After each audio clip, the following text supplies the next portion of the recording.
CM camp కార్యాలయంలో CM Chandrababu అధ్యక్షతన TDP parliamentary సమావేశం జరిగింది. పార్లమెంటు సమావేశాల్లో ప్రస్తావించాల్సిన అంశాలపై ఎంపీలకు సీఎం చంద్రబాబు దిశానిర్దేశం చేశారు. సమావేశంలో ఎంపీలతో పాటు మంత్రి నారా లోకేష్, టీడీపీ అధ్యక్షుడు పల్లా శ్రీనివాస్ కూడా పాల్గొన్నారు.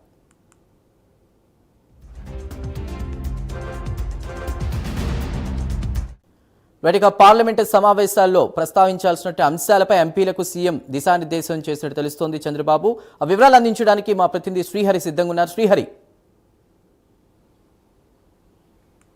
రైట్. నిన్న ఏదైతే రేపు 28వ తారీఖున కేంద్ర పార్లమెంటు ఏదైతే ఉందో పార్లమెంటు సమావేశాలు ప్రారంభం కానున్న నేపథ్యంలో సీఎం చంద్రబాబు తన క్యాంపు కార్యాలయంలో అయితే ఎంపీలతో సమీక్షా సమావేశం అయితే నిర్వహించారు. అయితే ప్రధానంగా ఇందులో చూసుకున్నట్లయితే ఏదైతే పార్లమెంట్లో ఎలా అనుసరించాలి అనే దానిపైన అయితే సీఎం చంద్రబాబు ఎంపీలకు పలు సూచనలు అయితే చేశారు.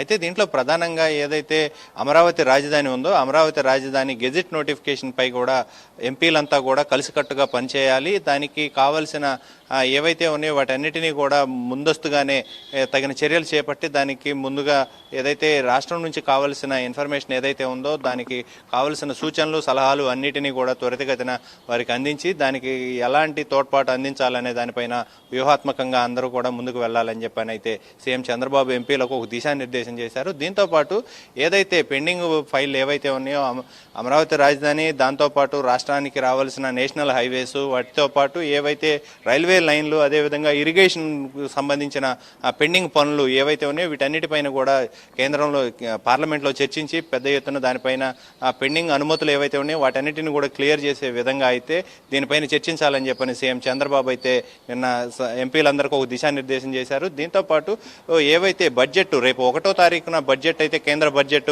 ప్రవేశపెట్టబోతుంది. ఈ నేపథ్యంలోనే ఆ బడ్జెట్కు సంబంధించి ఇప్పటికే రాష్ట్రానికి పెద్ద ఎత్తున గతంలో కూడా బడ్జెట్ కేటాయించారు. ఈ నేపథ్యంలోనే మరింత ఎక్కువ నిధులు రాష్ట్రానికి కేటాయించేలాగా దానికి ఒక ప్రణాళికతో ముందుకు వెళ్లాలని చెప్పని కూడా ఎంపీలకైతే ఒక దిశానిర్దేశం చేశారు. దీంతోపాటు రాయలసీమ ఏదైతే హార్టికల్చర్ హబ్గా అయితే పెద్ద ఎత్తున డెవలప్ చేయాలని చెప్పని ఇటు రాష్ట్ర ప్రభుత్వం అదేవిధంగా ఒక పక్క కేంద్ర ప్రభుత్వం కూడా దీనిపైన ఒక నిర్ణయం తీసుకుంది ఇప్పటికే. దీంతో పాటు ఏదైతే రాయలసీమలో హార్టికల్చర్ హబ్ని డెవలప్ చేస్తూ అదేవిధంగా ఇరిగేషన్కి సంబంధించిన పెద్ద ఎత్తు ఇక్కడి నుంచి ఏదైతే నల్లమల సాగర్ నుంచి నీరు, వాటితో పాటు అదేవిధంగా ఏదైతే పోలవరం నుంచి నీరు వృధా కానివ్వకుండా వాటన్నిటినీ కూడా అటు రాయలసీమకు ఇటు విశాఖ వరకు వినియోగించుకునేలాగా దానికి తగిన చర్యలు చేపట్టాలని చెప్పని సూచించారు. అదేవిధంగా నల్లమల ఏదైతే సాగర్ ఉందో ఈ సాగర్కి పెండింగ్ పనులు, వాటితో పాటు వాటికి రావాల్సిన కేంద్రం నుంచి రావాల్సిన పెండింగ్ బకాయిలు, అదేవిధంగా అనుమతులు ఏవైతే ఉన్నాయో వీటన్నిటిని కూడా త్వరితగతిన పరిష్కరించేలాగా ఓ ప్రణాళికతో రూపొందించుకోండి అని చెప్పని సీఎం చంద్రబాబు కూడా సూచించారు. దీంతోపాటు ఏదైతే ఓవరాల్గా పెండింగ్ ఏదైతే ఇప్పటివరకు అమరావతికి వచ్చిన ప్రాజెక్టులన్నీ ఏవైతే ఉన్నాయో అదేవిధంగా డెవలప్మెంట్స్ ఏవైతే ఇండస్ట్రీస్ వీటన్నిటికీ కూడా రావాల్సిన అనుమతులన్నిటిని కూడా త్వరితగతిన వాటన్నిటిని పరిష్కరించి అనుమతులు ఏదైతే సింగిల్ విండో విధానం అనుకున్నారో దాంట్లోనే ఇటు రాష్ట్రం నుంచి అటు కేంద్రం నుంచి రావాల్సిన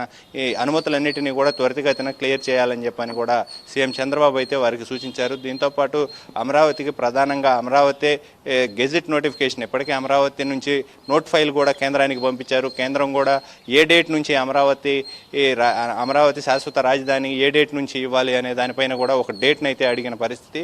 ఇది మొత్తం ఓవరాల్గా చూసుకున్నట్లయితే రాష్ట్రంలో ఉన్న అన్నిటి సమస్యలపైన కూడా చర్చించి కేంద్రానికి మనకి ఇక్కడ ఉన్న సమస్యలన్నిటినీ కూడా కేంద్రం దృష్టికి తీసుకువెళ్లాలని చెప్పని సీఎం చంద్రబాబు అయితే సూచించారు. Thank you.